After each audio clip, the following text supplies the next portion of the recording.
નું સ્વાગત કરું. લોકશાહીમાં કોઈ શખ્સ મહાન નથી હોતો, કોઈ પક્ષ મહાન નથી હોતો. મહાન કોઈ હોય છે તો જનતા જનાર્દન અને લોકો મહાન હોય છે.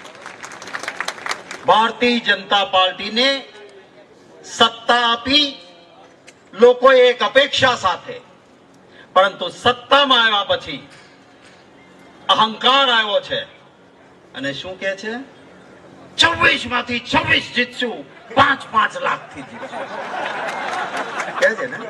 એ શું કઈ લોકો તમારા ખિસ્સામાં છે? આ જનતા જનાર્દન છે. રાજનેતાને ઊંચી ગાદી પર બેસાડે, પણ એ જ જો અહંકાર કરે તો એને ધૂળ ભેગો કરવાની તાકાત પણ જનતા જનાર્દન હોય.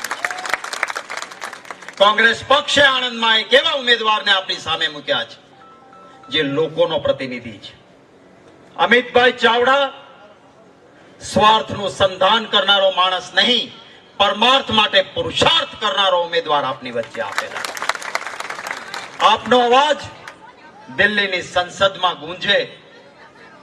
અત્યાર સુધી કોઈ દી મેં તો આણંદના સાંસદ ભાજપના છે ને સાંભળ્યા નથી. તમે સાંભળ્યા? દિલ્હીની સંસદમાં પ્રશ્નો માટે લડતા જોયા? એક નકામી વિડીયો જોઈ છે, ના કહેવાય.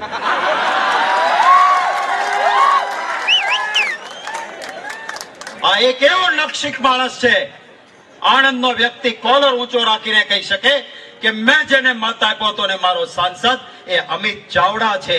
કોઈ પ્રતિનિધિ એવો ના હોવો જોઈએ કે મતદાતાને માથું નીચું કરવું પડે. અરે રે, આ મારો સાંસદ. આ સરખામણી છે બે વચ્ચે. સૌને વિનંતી કરું છું, કોલર ઊંચો રાખીને કહી શકાય કે આ મારો સાંસદ છે. એવો સાંસદ અમિતભાઈ ચાવડા બનશે, એના માટે મતો આપજો. થોડોક દિલ દિમાગ ચલાવજો.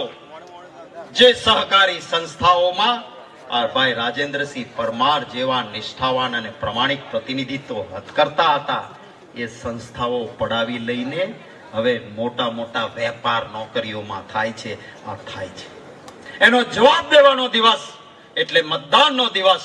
પંજા પર મતદાન કરીને અમિતભાઈને વિજેતા બનાવજો. વચ્ચે આવીશું જ્યારે અમિતભાઈ આદેશ કરશે. જ્યાં ચૂંટણી સભામાં જરૂર હશે ત્યાં આવીને ઉભા રહીશું. ત્યારે લાંબી વાતો કરીશું. આજે અમારે હજી પાટણ પહોંચવાનું છે, સમયની એક મર્યાદા છે. લાંબી વાતો પછી આવશું કરશું. આમ તો આપણે ત્યાં કહેવાય છે કે તેજીને ટકોર હોય ને, તેજીને ટકોર. ડફણા કોને હોય? આ તો બધા તેજી જેવા બેઠા છો, તમને ટકોર કરી છે. પરિણામ લાવજો.